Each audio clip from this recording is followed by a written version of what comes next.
What's going on, guys? Welcome back to a brand new tactic, and today we have a 100% win rate, free up-front tactic. 2 false nines, 1 advanced forward to go and grab the goals. It's been requested now for absolutely ages, so I do apologise about the delay, but this one is going to be a special one, and as I said, at the best, 100% win rate in the league. So be sure to leave a like and subscribe, and as always, you can comment below the next tactic you want to see. This tactic does favour possession play, so I will say if you're more of a gegenpress sort of person, maybe it's not for you, but do stick around if you want to win some games. Right then, we will start off with that 100% season. Now, as I said in the intro, it is at the best it is going to be, with the powerhouse, with Dynamo in the Croatian First League. Now, of course, it is a very, very strong team in that league, but to win every game you get put in front of you is still absolutely incredible. Now, in terms of the stats, we are going to look at 176 goals, 883 shots, 70% possession, only 108 shots faced against us, great amount of clean sheets, and also hardly any goals conceded. Now,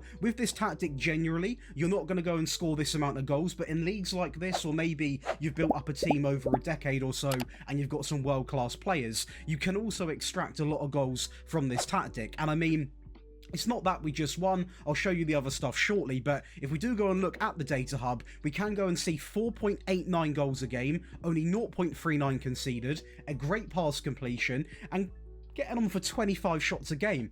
This tactic doesn't mess about. We also do win the Croatian Super Cup 5-0, not the biggest trophy, but we'll take it. Champions League, we had a great run in, but just couldn't get the job done as we are going to lose to Arsenal 2-1. The Croatian Cup, of course, has 2 legs, and we actually went into the first leg, well, the second leg, 4-0 up. So this other leg was pretty much done, and I just want to show you the goals from it because you can see how wellly crafted these goals actually are, because a lot of the play is going to be done through short passing, but I want to include that goal in particular just to show you that we're also not afraid to get the ball in. It's not going to be a tactic where you're passing pointlessly. We're always looking to get forward and working the ball into the box, and as you can see, 3 or 4 passes there done just within the box, so we really are playing in the opposition's box and getting the job done. Obviously, this one isn't really down to a tactic, but I'll take the goal anyway. We're then going to go over and test with Granada. Now, there isn't too much to talk about apart from the league table, so I thought I'd show you in detail as we don't go invincible. We do draw 3 games and also pick up a loss. Levante several points behind us, but again,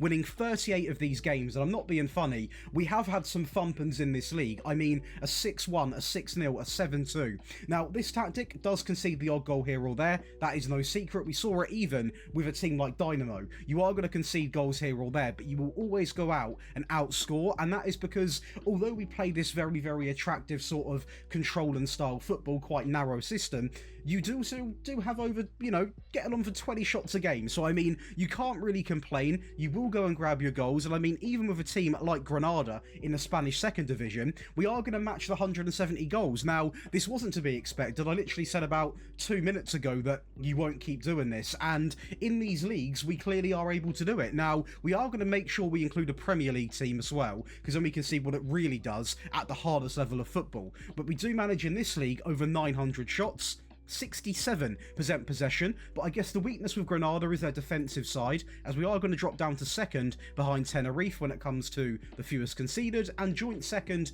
with Cadiz when it comes to the clean sheets. The data hub, we can go and see this as well, just over 4 goals a game, 0.81 conceded, so again, although we've conceded a goal here or there, over a season, it's still under a goal a game, so absolutely rock solid stuff. Over 20 shots, actually 21.55, and a great pass completion. So we are going to make sure we now go to a Premier League team, because I want to see how this does in England, where it's more, let's just say, physically dominated. Well, this is what it done in England. It absolutely took over. Obviously, we beat ourselves in the final with the Champions League, so that's always an interesting one, but Arsenal have got the better team compared to Dynamo. We will look at the league very shortly, but the FA Cup, we are going to win 3-0 over Newcastle. The Carabao Cup, we are going to win 3-0 over Wolves. The Champions League 2-1, and the actual league table was incredible. Gabriel Jesus, Martin Odegaard in the goal scoring ranks. You've got Odegaard, Trossard and Ben White when it comes to the assists. Of course, the wing-backs do play a pretty important role in this system, so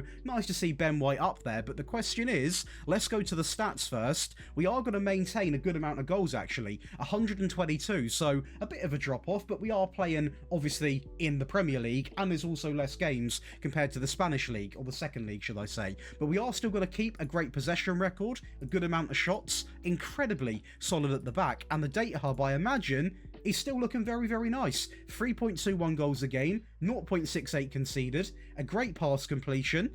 It is looking really, really good. So we'll go watch some highlights, and then we'll break down all three tactics. Right then, off to the FA Cup final, a big day out at Wembley, and a good game here against Newcastle. Now, Newcastle usually put up much more of a fight than this inside of the game, but genuinely, we absolutely come to play with a great goal from Kai Havertz inside of 6 minutes, so a great start. Ben White on the ball there is going to find Saliba, a little bit pushed up there, who is going to find Trossard, and again, simple passing over the top into Kai Havertz, who was playing actually in that advanced forward role, and did score quite a fair few goals. So anyone playing as Arsenal, he can do a job there, as the last goal is going to come in very shortly with Tierney down the left-hand side. It actually might be him. Fair play. What a strike. But now over to your favourite part of the video. That is going to be the tactic breakdown. If you are enjoying, be sure to leave a like and subscribe. And if you do enjoy rebuilds, make sure you are coming over to Daily Josh, because you get exclusive tactics on that channel you might never see otherwise. So make sure you are coming on over and checking out the rebuilds.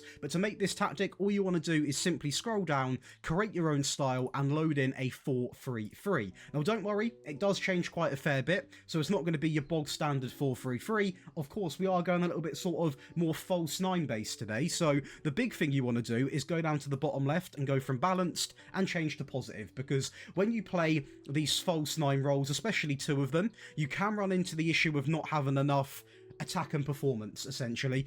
You can just become this very, very annoying sort of team to play that inevitably doesn't even help you too much, because you don't go and grab enough goals. Now, that will come in handy for the defensive version, because if you're 2 or 3 goals up, you can afford to just pass the ball around, not uselessly, but without any attack and threat. From the get-go, you want attack and threat. So let's instantly drag 2 players up there so we can understand the shape of this tactic, and we'll come back and we will break down the false nines. But first off is going to be the goalkeeper.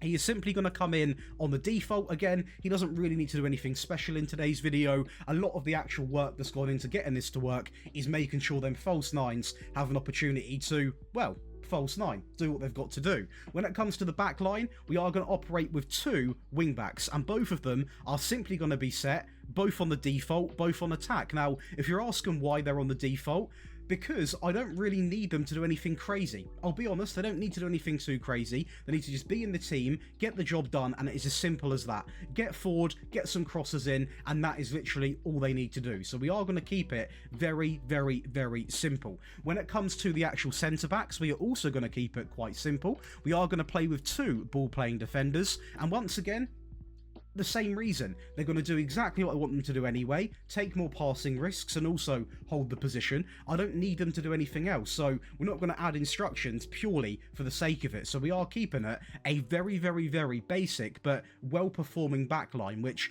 kept a really, really good attacking and defensive record. I mean, the wing-backs will push on and get involved. Don't get me wrong, when you see the attacking version after this one, you are going to see a lot of changes coming in with the wing-backs going up a little bit. But for the default, we are going to keep it nice and humble.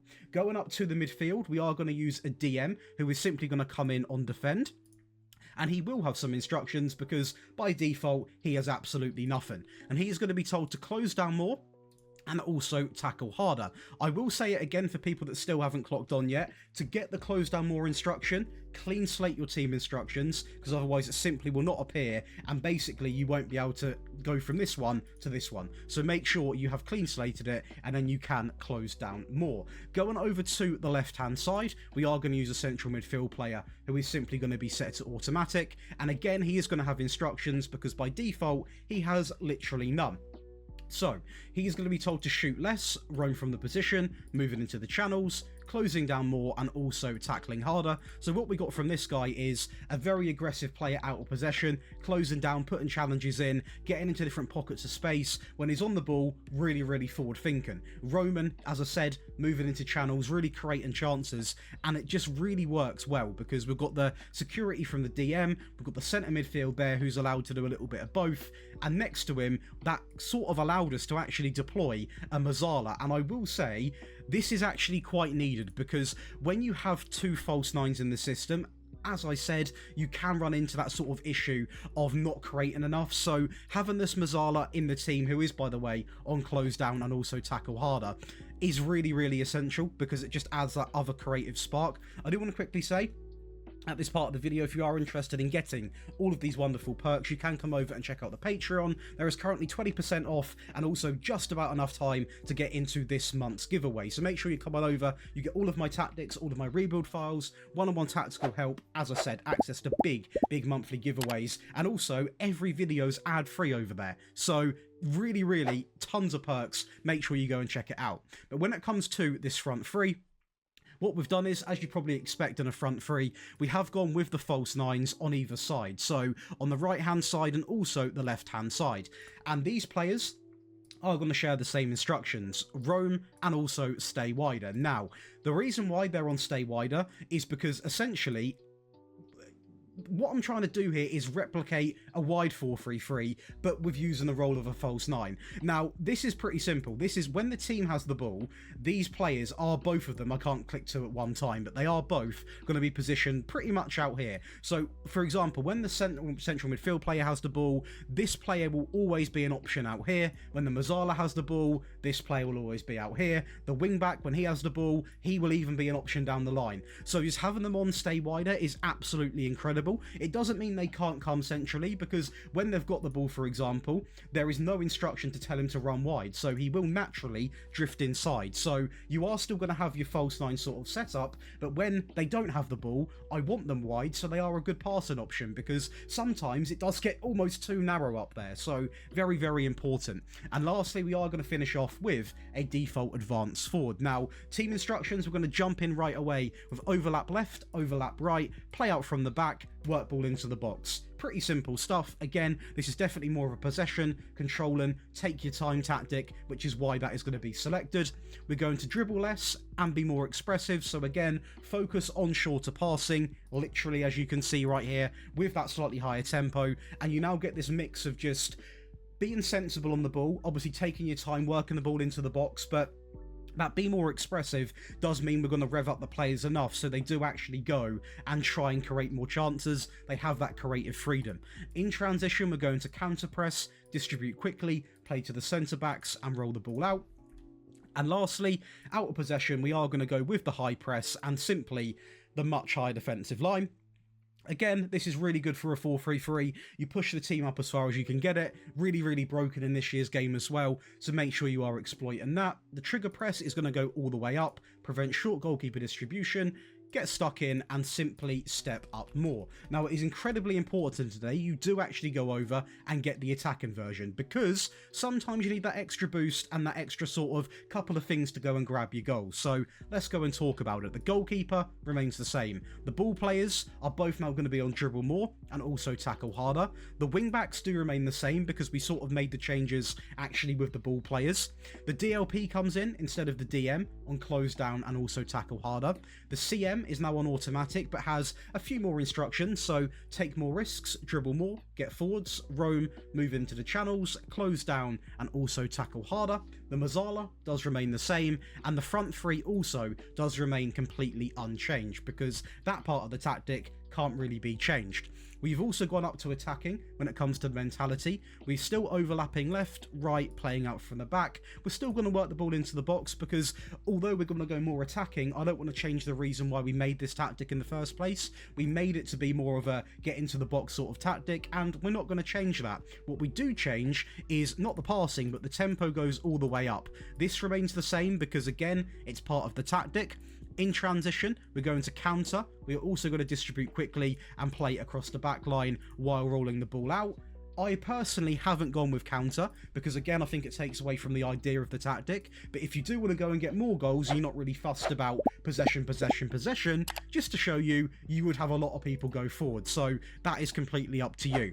And lastly, out of possession, we are going to go in with, obviously, the much higher line, step up more, get stuck in, prevent, and a maxed out trigger press. Now, when it comes to actually finishing this, we are going to have one last one. That is going to be this. Now, this is going to be an an incredibly frustrating tactic to play against, because this is all about possession, and we have whipped out a treble false 9. Now, this will not go and score you loads of goals, but in the last 15-20 minutes of a game, if you want pure possession, you will not find better than this. Let me tell you that. Now, the goalkeeper remains the same. The ball play is on the default. The wing-backs actually still are on attack, but this time cross less often and also run wide. A Roman playmaker comes in on pass at short, moving into the channels, close down, and also tackle harder. We can afford to actually get rid of like a DM or something like that, because we're not really attacking much anymore, so majority of the time we are going to be on the ball, and just having more creative players in there is only going to help us keep the ball. The CM on automatic is going to be on pass at short, shoot less, roam, moving into the channels, close down, and also tackle harder. And the Mazzala on support, pass it short, close down more, and also tackle harder. Then the false 9s up front. On the right and the left hand side, they do remain the same, and in the middle, a simple false 9 on support. So again, a tactic designed purely for possession, and to sort of make you understand that a bit better, we are also going to go narrow, so really compress them into one tight sort of block. We are then going to work the ball into the box while playing out from the back. We are not going to force overlappings when it comes to this one. The tempo remains in the middle, the passing goes all the way down to much shorter, and we are also going to dribble less. So again, a load of effort being told here to really keep the ball, to the point where for the first time we also have hold shape on. We are still going to counter press, and we still are going to go to the centre backs rolling the ball out, but we are really going to make an effort now to hold the ball when we have got it.